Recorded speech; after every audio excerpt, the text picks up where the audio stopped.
Good afternoon, everyone.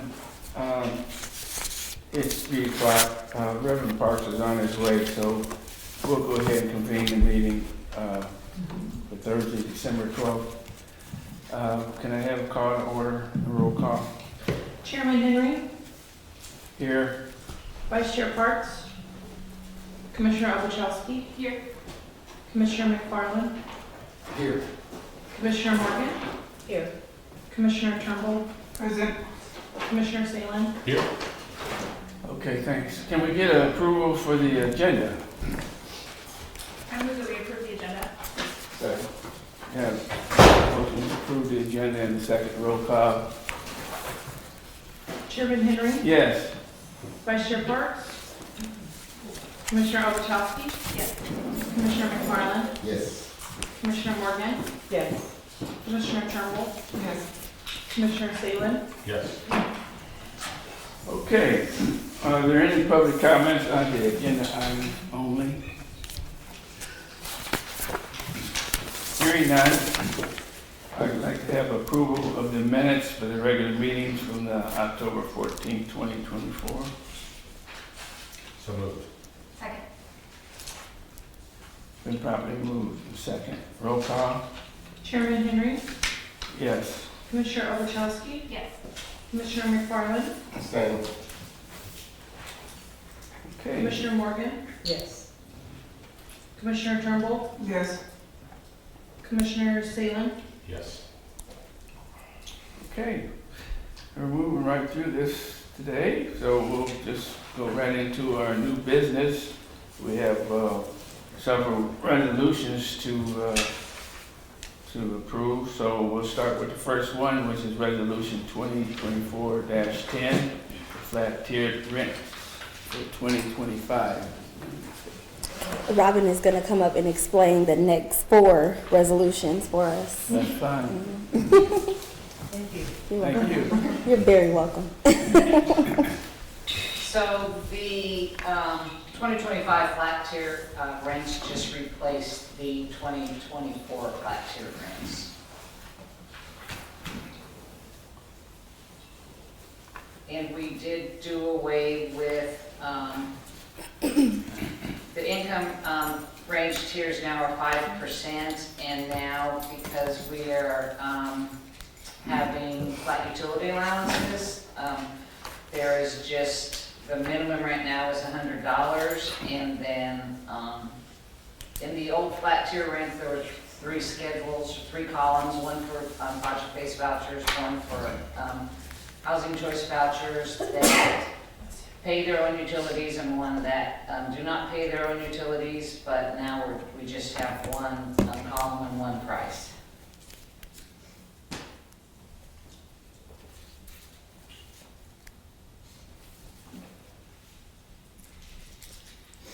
Let me go on to the next one. So the next resolution, 2024-11, is just for the HUD published utility allowances, and we receive those every year, so these would just be for the 2025 utility allowances.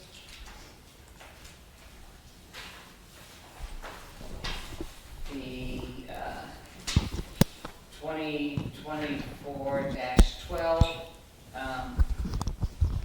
MTW payment standards 2025, again, will just replace the 2024 payment standards.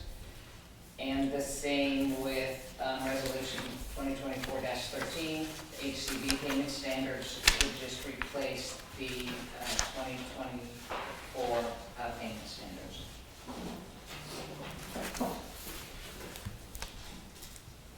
Okay, we'll just take each one of those resolutions individually. So the first resolution was 2024-10, flat tiered rents for 2025. So can I have a motion for that? So moved. I'll second. Been properly moved in second. Roll call? Chairman Henry, Yes. Commissioner Obuchowski. Yes. Commissioner McFarland. Yes. Commissioner Morgan. Yes. Commissioner Turnbull. Yes. Commissioner Salem. Yes. Okay, thanks. The next one is Resolution 2024-11, the HUD utility allowances for 2025. Roll call. So moved. Second. And probably move a second. Now the roll call. Chairman Henry. Yes. Commissioner Ovechowski. Yes. Commissioner McFarland. Yes. Commissioner Morgan. Yes. Commissioner Turnbull. Yes. Commissioner Salem. Yes. Okay, resolution 2024-12, MTW payment standards for 2025.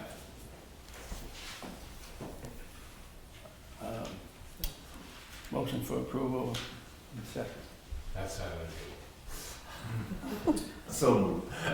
And second. Okay, we got the, we have that in order, so roll call. Chairman Henry. Yes. Commissioner Ovechowski. Yes. Commissioner McFarland. Yes. Commissioner Morgan. Yes. Commissioner Turnbull. Yes. Commissioner Salem. Yes. Resolution 2024-13, ACV payment standards for 2025. Motion for approval and So moved. second. Okay. Second. Okay, we got that in order, so roll call. Chairman Henry. Yes. Commissioner Ovechowski. Yes. Commissioner McFarland. Yes. Commissioner Morgan. Yes. Commissioner Turnbull. Commissioner Salem. Yes. Okay, we're ready for the approval of the 2025 Housing Authority Champaign County operating budget. Okay, so we have, we put it on the agenda, but Miguel and I have been kind of working through some changes related to the budget, and so we're not going to ask for approval today. We want to table it to our January meeting so we can get you all more information about how the budget was formulated. But during Miguel's financial report at the end, he's going to go over some assumptions from the budget and a new format that he'll be presenting it in. So just want to table it for now. Calendar year from January to December. Mhm. Yes. Okay, before we go into our executive officer report, I'd just like to let you all know that our regular attorney, Mr. Eric Hansen, had a conflict with the day since this is not our typically scheduled board meeting, so he had his other attorney in his office is representing us today, Attorney Bryant. So you've seen his face before, and he's we won't hold anything against him since he's an Illinois Wesleyan grad. So, but Thank you. we're happy to have you here today, as always. Happy to be down there. Thank And he was a baseball player at IWU too. Yep. I got the scoop on you from Eric. So we'll move ahead with our Chief Executive Officer's report. All right, so first up, we have one our champions of the month. So Latoya Merriweather, who is our first champion of the month. And I'll ask Miss Deborah to come up and say a couple words about her. Tiffany's on vacation, so she's enjoying some warm weather. I'm Deborah Lee, lead specialist in the ACB department. This is our new member, Ms. Latoya Merriweather. She started off as an temp, but then she was such a great worker. We brought her in as a specialist. She does a great job. She has a great spirit, and she's a people person. So she does very well. We're happy to have her. And Latoya, would you like to say anything? Just thank you very much. It's a beautiful thing to be able to have this full circle moment of having taken it myself with my children. You gave me an opportunity to give my kids a backyard. So to be able to tell people when they come in and sit in my office that I've been there, you know, and it's possible if you work the program, you can get to where you don't have to worry about that, and you can pay for it. It was this program that was catalyst for me to be able to help me to be, you know, better budgeter. So it's like, it's a beautiful thing to have this full circle moment. So thank you, Ms. Lilly, and everybody for the opportunity. Thank you, Latoya. We have a gift card and Congratulations to our community. You have watched these a long time since you were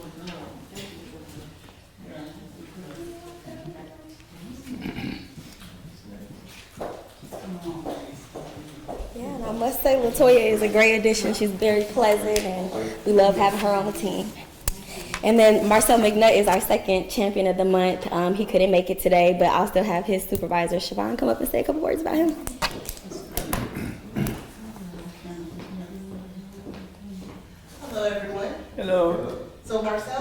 member advocate for the youth build program, which means that everything he does is for the students, as far as supportive services, mentorship, community service, he's in the trenches with them. So the day that we did the turkey drive out here, he was actually off of work attending a funeral.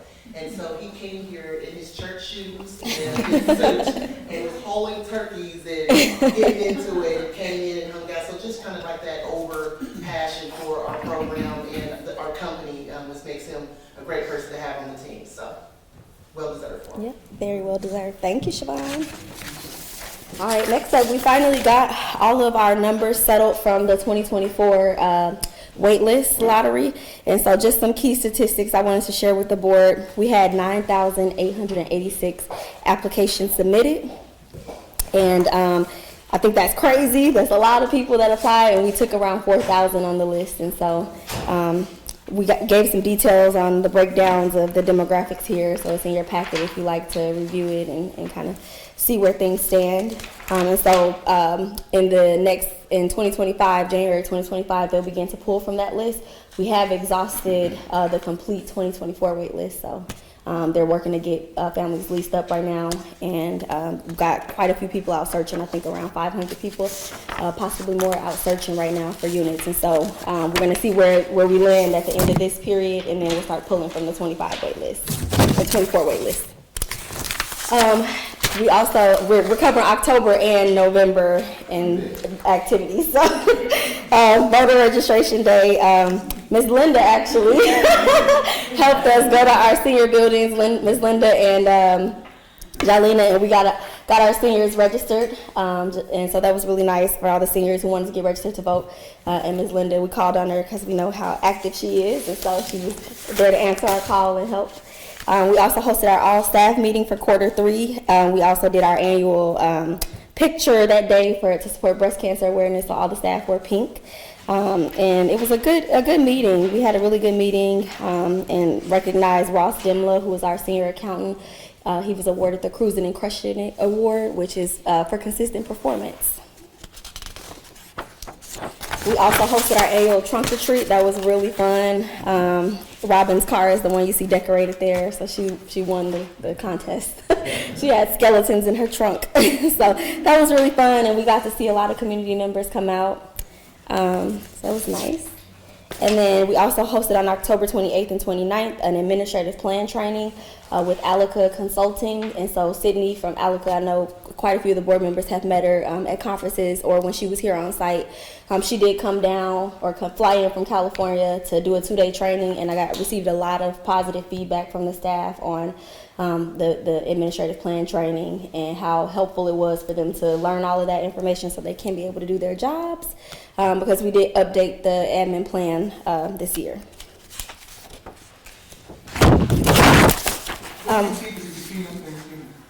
It's coming up. We also hosted a job and resource fair. It was an awesome job done by the LSS department. So it was, the room was packed, and a lot of positive feedback about that also, so great job to them. And then we wanted to send a congratulations to one of the Housing Authority's clients who recently graduated from our program, and so he received a $14,000 in incentives from the SHIFT program, but he also received a $15,000 down payment assistance to purchase a home. And so this is a really great example of our program working to do what it's supposed to do, get people towards self-sufficiency. And so we're really excited to see this, and we'll have his story coming up in our annual report. So. Two of our policies and programs that other housing authorities aren't really able to do. They're not allowed that flexibility, and so it's nice to see when our MTW programs are working. So we also hosted Thanksgiving dinners and luncheons for our senior buildings, and so we catered in Mill Street Blues, and we also got some chicken for them from JJ's, and the staff was there to volunteer. A nice time for that. And then on November 26th, we hosted a turkey giveaway, and we gave away a total of 1,200 turkeys. So it was really crazy, but it was a good time, and we had some awesome partners. Angela Bradley and Dominique White, they were our partners. So that's A+ Service Group and Heartstrong Food Pantry. And it was really awesome to see us all come together in that way and give away the turkeys. And so the Youth Build team and LSS and Neoshi from HCD, they all volunteered, and we had an all-day party outside. It was cold.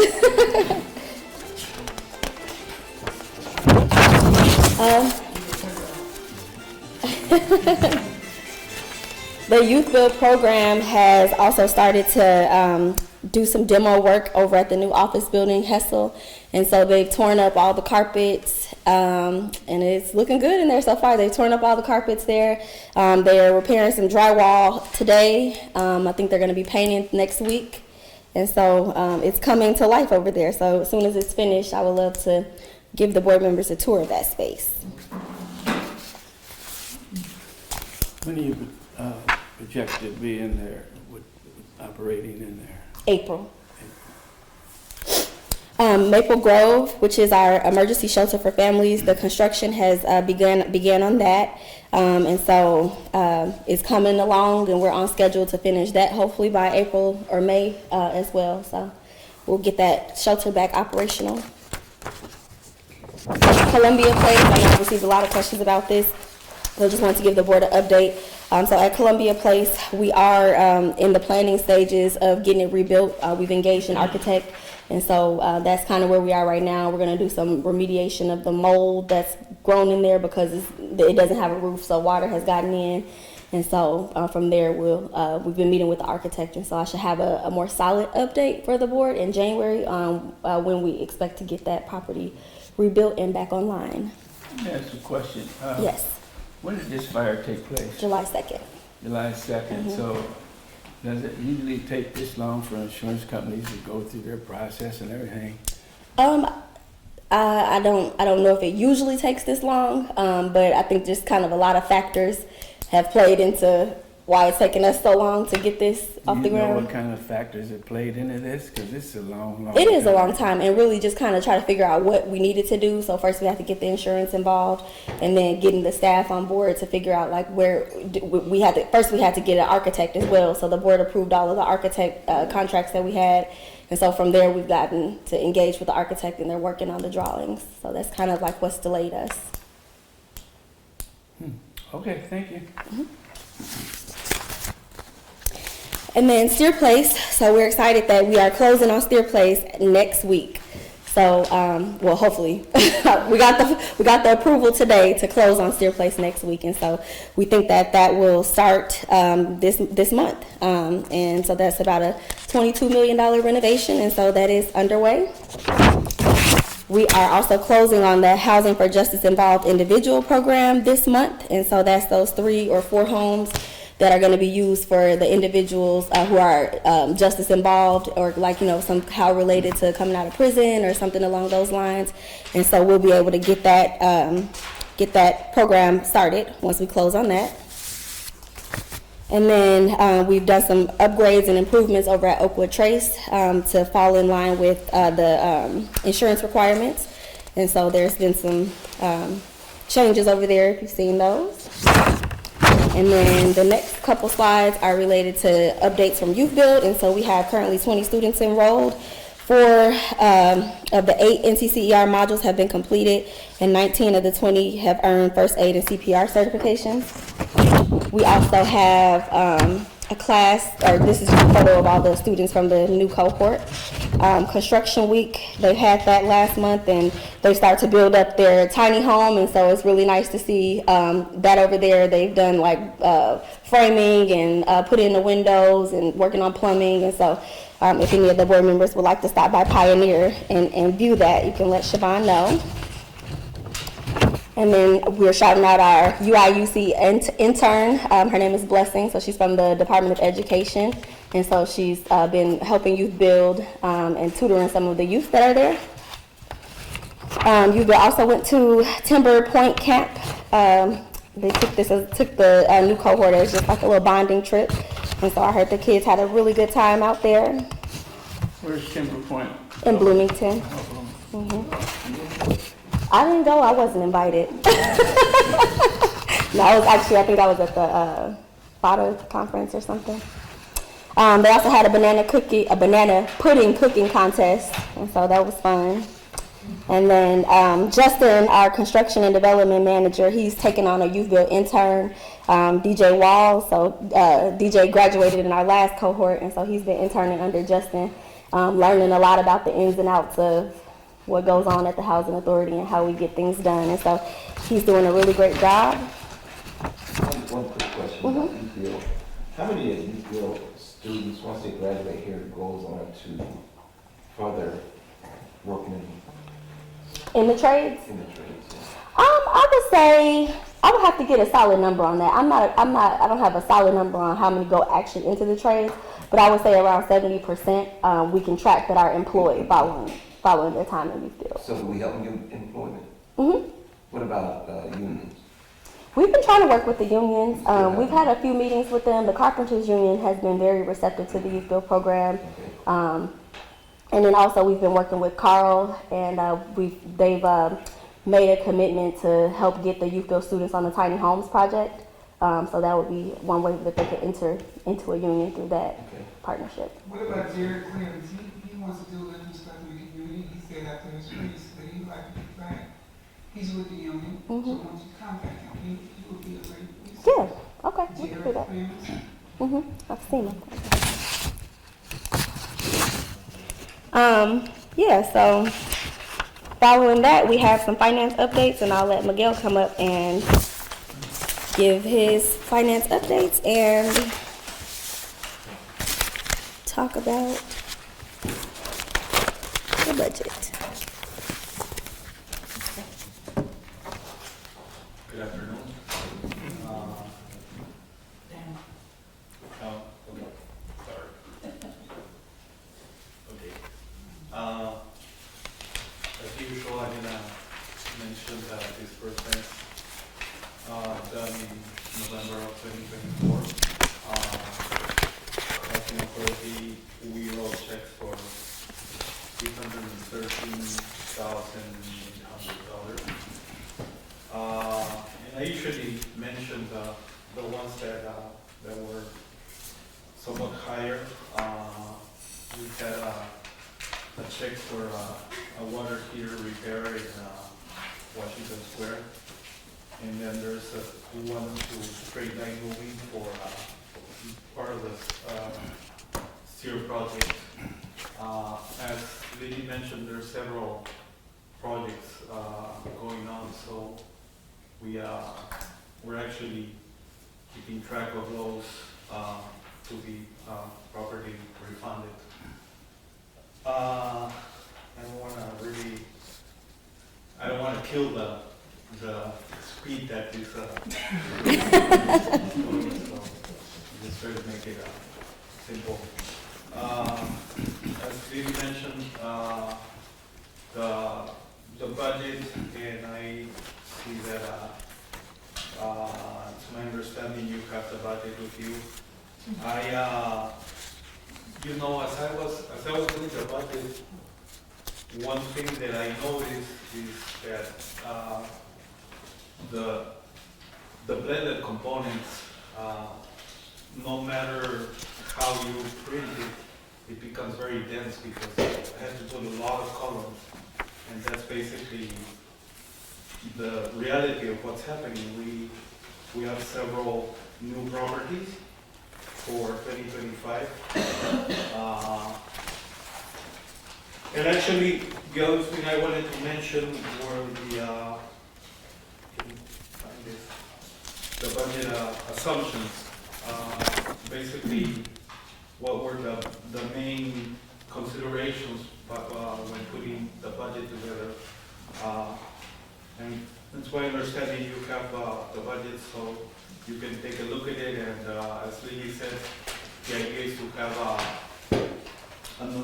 future meeting to look at it in depth so that you can have a chance to review it. But basically, the assumptions, we have our cap funding was projected using 2024's figure, annualized of course, because the year hasn't ended. And I was calculating a 3% increase starting on on the second quarter, so like a 9% of increase. The also what I called in the second point the non-HUD subsidy HAP funding. What I mean there is the HAP, the money that HUD provides that is not geared toward tenant subsidy, but more concrete things like resident services that have a projection of 422,000, and there's several that go there. It's almost $3 million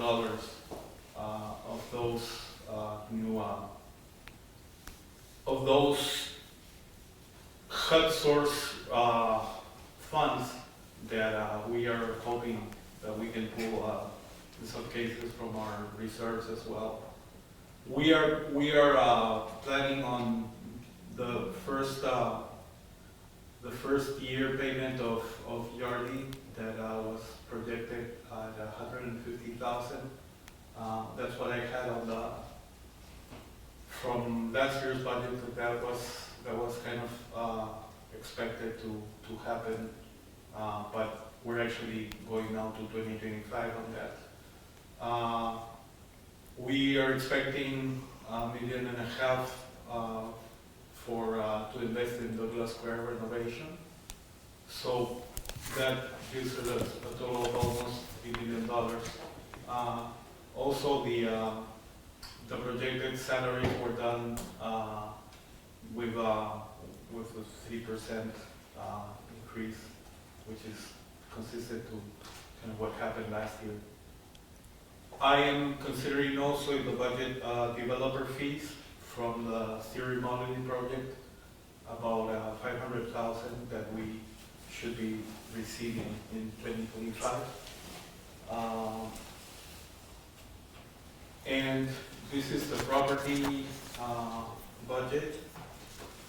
Actually, as I mentioned a couple of months ago, when I decided that I was going to work with the blended components, and that basically the reason for that was because out of the blended components we can actually get cash, we can get funding, whereas the discrete we couldn't. So that's when I decided to just separate the blended and the discrete. So assuming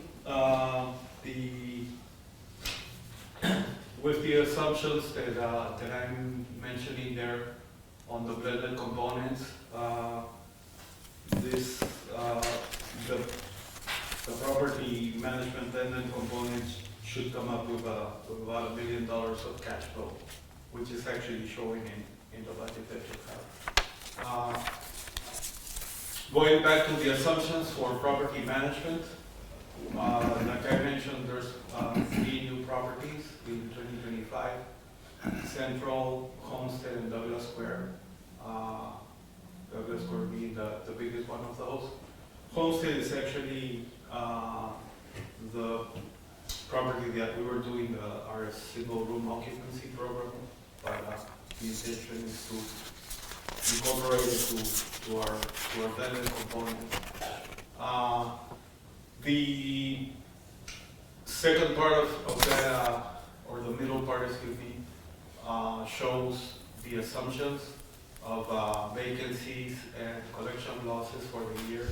Pretty much on collection, I'm estimating a 5% collection loss, and vacancies vary based on the properties.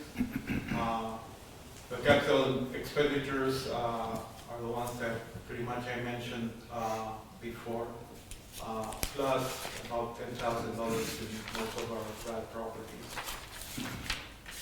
And so this is a more condensed version of the budget than what you have. Basically, what I'm seeing here is that the subgroups are pretty much condensed on just one line. That's what this is. It's just a summary of the budget.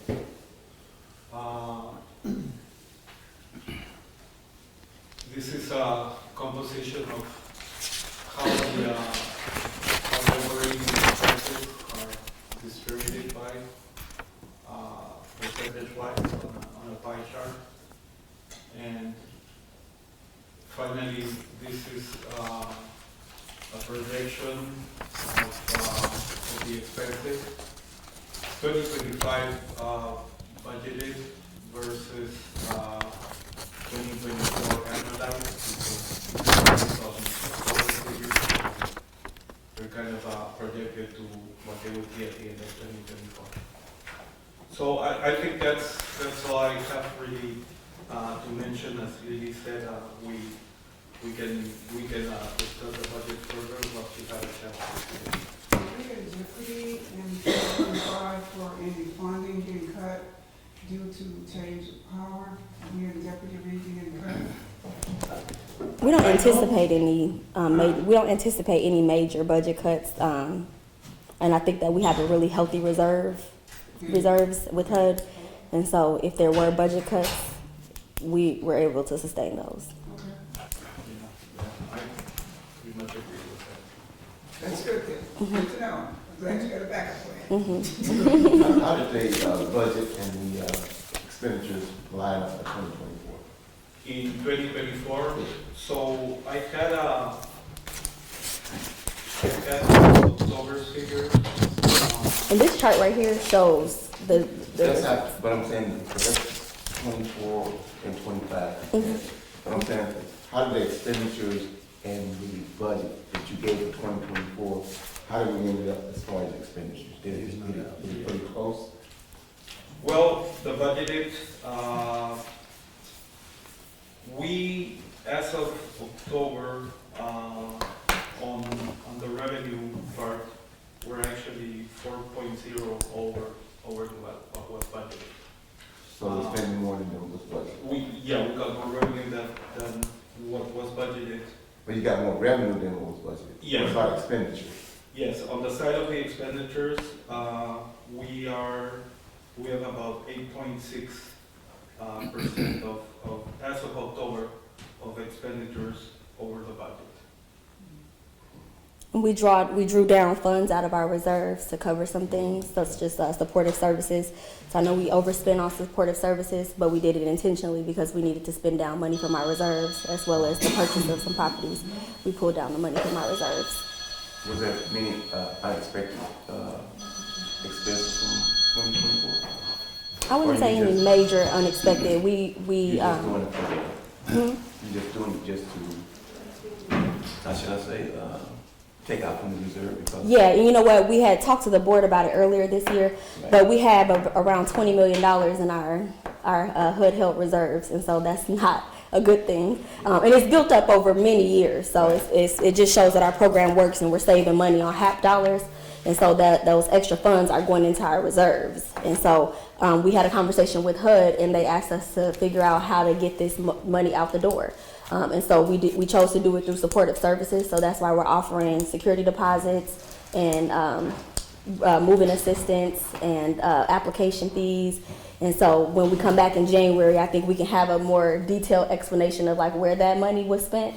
But we had drew down additional funds out of our reserves to get that ball rolling. We also purchased that new property and on Hessel, and we made a couple other purchases that weren't initially budgeted for. But once we had those conversations with HUD and we had that audit earlier this year, we kind of understood a little better that we needed to start planning to expend this money in our reserves. And so the MTW plan this year also reflects some expenditures that we anticipate for 2025. Okay, so you mentioned, my question was gonna be, how would this be reflected in our annual audit, but you just said something about audit, so is that gonna be, all this will be brought out in the audit, or they're already aware of this, or, you know? 'Cause- I think our auditors will be aware of the expenses that were made. Okay, that's all. Well, one thing that I would like to mention on that line is that at least the time that I've been here, I hadn't seen in other years the usage of reserves that we are having, which is actually a good thing for us, because I mean, accumulating reserves is not necessarily, doesn't look good. It's like you're sitting on the money that could be given you, but of course they're not going to give it without a purpose. So we have several projects going on, and like I said, I hadn't seen this before in previous years. Well, I think it's good that HUD realizes this and gives an opportunity for us to drop down on it and use it for what we need to. Yeah, and the benefit is that we're an MTW agency, because I've heard a lot of agencies getting their reserves recaptured. And so because we're MTW, that has not happened to us. And so it is important for us to plan and spend the money while we have it. So. And I think another good thing too, and I don't want to get off the subject, but you know, we it seems like we don't have HUD doesn't interfere with us. It seems like we kind of got the green light.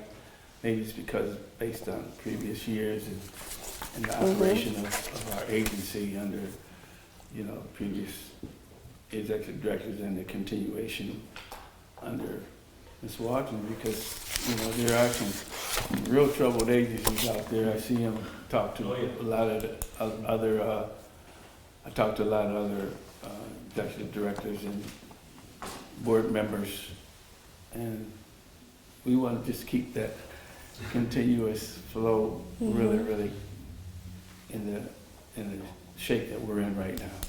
Yeah, and kind of on that subject, I put in the board's folder a study on the MTW program. And so if you have free time over the holiday and you want to kind of understand how the MTW program has impacted policy changes for HUD, this is a really good read. It was a really good read, and it really talks about how, like, the things, especially the first 39 MTW agencies like we are, how the programs and the policies that we've done have impacted HUD's policies for all housing authorities across the nation. And so reading some of these things, I can identify things that Champaign was an early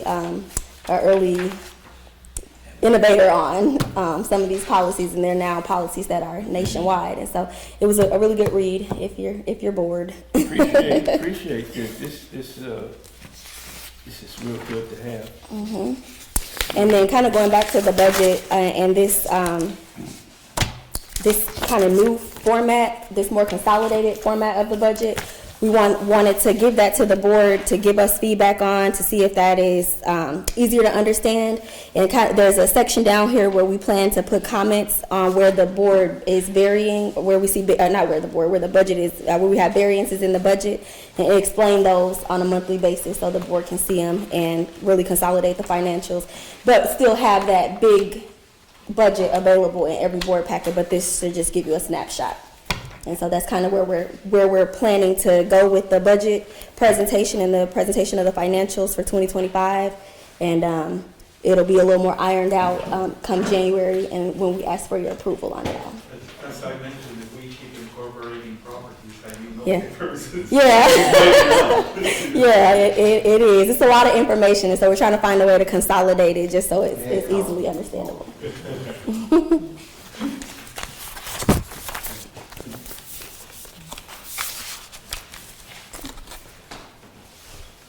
We just need approval of financials. Okay. Thank you for that nice, thorough explanation of the financial report. And we'd like to request a motion for approval in a second.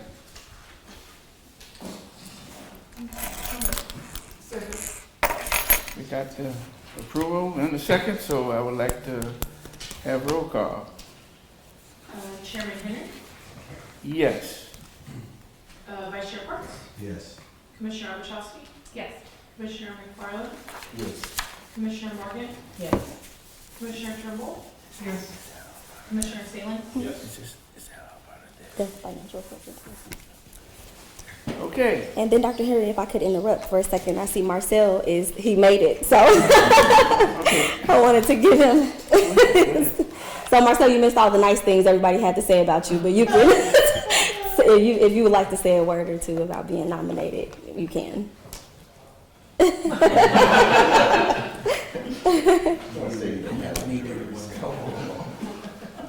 Mr. McFarland giving me a hard time. I thank you all, for inviting me for this award. I'm gonna keep pushing to do my best. Appreciate you all. Thank you. Thank you, Mark. Thank you.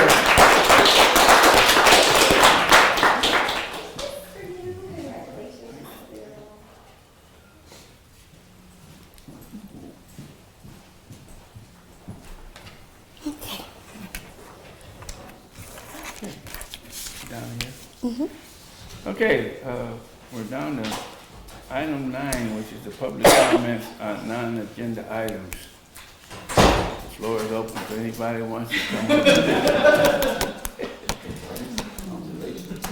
No?